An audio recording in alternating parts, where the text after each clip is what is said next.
Pagpalain dumarating sa ngalan ng poon natin, paghahari kanyang angkin.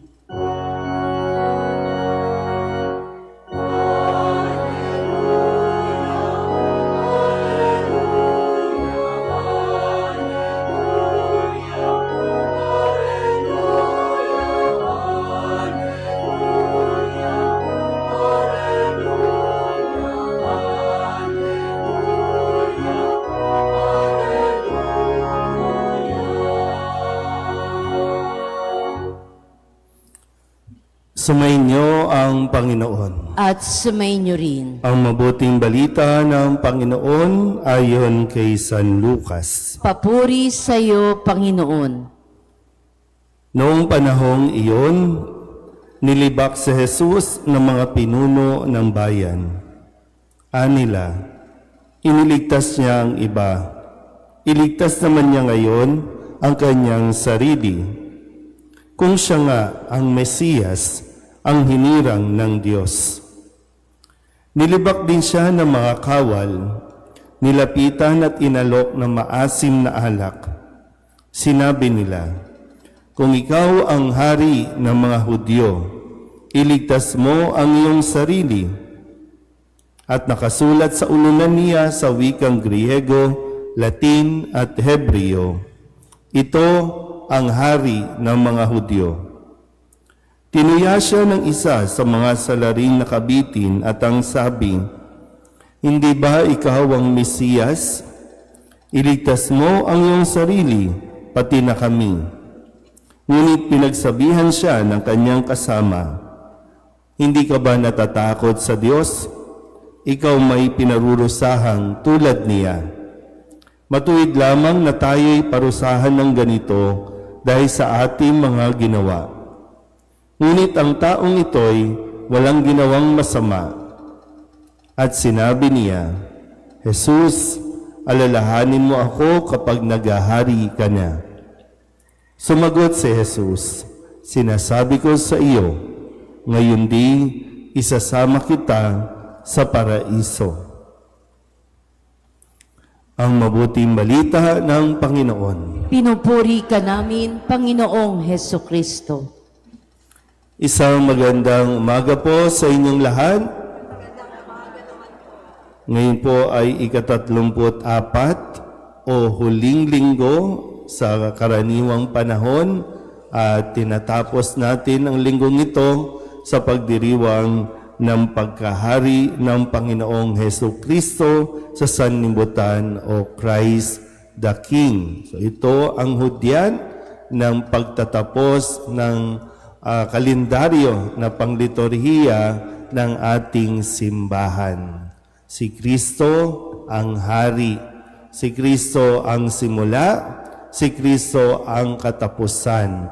Bilang hari sa ayaw at sa gusto, kilalanin man siya o hindi ng mga tao, siya po ay ginawang hari ng sanlibutan. Kaya ngayon, ang pagpapaalala sa atin ng simbahan na muli nating kilalanin pa at muli natin tanggapin si Kristo sa ating buhay bilang hari. At alam naman natin na kapag ang hari o kung may hari, yan ay ating sinusunod. At dapat sundin kung ano man ang kanyang mga sinasabi, ang kanyang mga pinag-uutos, dahil malinaw ang pagkahari ni Kristo ay para sa ating kaligtasan. Hindi naman niya ipinilit ang kanyang sarili na tawaging hari, kundi ito ay pinagkaloob sa kanya ng Diyos Ama, pinagkaloob ng Panginoong Diyos sa kanya, at nararapat lamang na siya ay kilalanin. Kung hindi siya kikilalanin ng mga tao, ang tao na rin mismo ang pumili ng kanilang kaparusahan. Pero sabi nga din, doon sa mga taong nanatiling, nananalig sa Kanya at kumikilala, makakasama sa paraiso. Pero maganda po dito sa ating narinig na ebanghelyo, sunod-sunod yung mga tao nandyan yung mga kawal, nandyan yung mga pariseyo, mismong Hudyo, kapwa Hudyo, nagsasabing, kung ikaw ang hari, iligtas mo ang iyong sarili. Ganun din, no? Sabi, iligtas mo ang iyong sarili, pati na kami. Nililibak siya ng mga tao habang siya po ay nakabayubay sa krus, habang siya ay nakapako sa krus. No? Pag titinan niyo po yung krus, no? Yung sitwasyon o yung kalagayan, tapos lilibakin ka pa, pero sadyang matatag si Kristo. At ito yung ipinapakilala sa atin. Pero dito, gusto ko po kayong anyayahan na ang pagkahari ni Kristo ay nagdudulot ng kaginhawahan sa tao. Pwedeng-pwede niyang gawin, pwedeng-pwede niyang pakinggan yung mga sinasabi ng mga tao na iligtas mo ang iyong sarili, di ba? Ikaw ang Mesiyas, makapangyarihan ka, kayang-kaya mo, iligtas mo ang iyong sarili. Pero ang tunay na hari, hindi sarili ang iniisip, kundi ang kapakanan ng kanyang nasasakupan, ang kapakanan ng ipinagkatiwala sa kanya, kapakanan ng sanlibutan. Yun ang tunay na hari na dapat pamarisan ng mga taong pinipili at itinilagang mamuno sa bawat bayan, sa bawat lugar na kanila pong nasasakupan. Sa ngayon, no, sa sitwasyon din natin, dahil bakit nagkakagulo ang ating bansa? Dahil marami ang gusto sila ang kilalaning hari. At marami ang naghahari-harian. Kasi iba, kapag ikaw ang hari, mapapasunod mo ang lahat, nasa iyo ang kapangyarihan, nasa iyo ang kayamanan, nasa iyo pa rin ang kasikatan. Kaya maraming natutuksong maghari-harian. Ulitin ko po, no? Ang paalala sa atin, ang pagkahari ni Kristo ay magdudulot ng kaginawahan. At ang iniisip niya, ang kapakanan ng mga tao. So ngayon, itong mga taong naghahari-harian na wala ng ibang inisip kundi ang kanilang sarili. Inuuna ang sarili. Inililigtas muna ang sarili. At itong mga naghahari-harian sa ating bayan, sila ang nagdudulot ng pabigat sa buhay natin. Kaya nga, no, hindi si Kristo ang dapat nating pababain sa krus.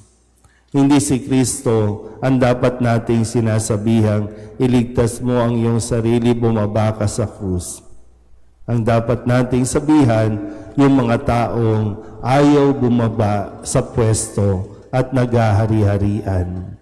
Kaya nga, di ba, kung yung ating sitwasyon, no, bakit gusto maghari-harian? Bakit ayaw alisin ang dynasty? Bakit ayaw aprobahan? Eh kasi dapat yung anak ko ang susunod. Dapat yung kalahi ko ang susunod. Dapat yung kamag-anak ko ang susunod. Dapat buong angkan namin. Pero minsan, no, talagang maraming tao pa din ang mas kinikilala ang pagkahari ng mga tao kesa sa Diyos. May mga lugar na buong pamilya sila ang nasa pwesto. Anong lugar ba ang kilala nyo? Anong lugar ba ang alam nyo?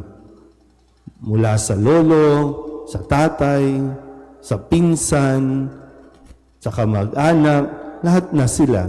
Kaya, imbis na magkaroon ng council meeting, ano nangyayari? Family gathering. Lahat nasa kanila na. Sa kanila ang pwesto, pati ang project sa kanila rin. So kanila din ang pondo. Sila ang mag-propose ng project, sila din ang mag-a-approve ng project, sila din ang kukuha ng budget. Pero gusto nilang mag-ari-arian sa lugar.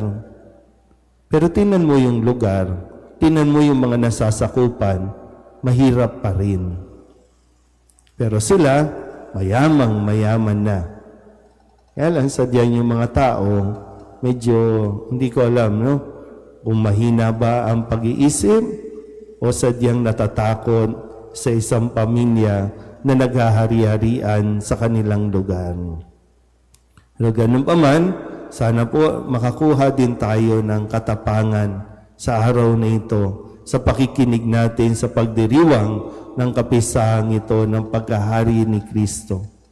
Si Kristo lang ang dapat nating kinikilala. At ang ating paglilingkod, ang ating pagsusumikap na maging mabuti sa ating kapwa ay nakasalalay o nakabase sa mga aral at turo ni Kristong ating kinikilalang Hari. Amen.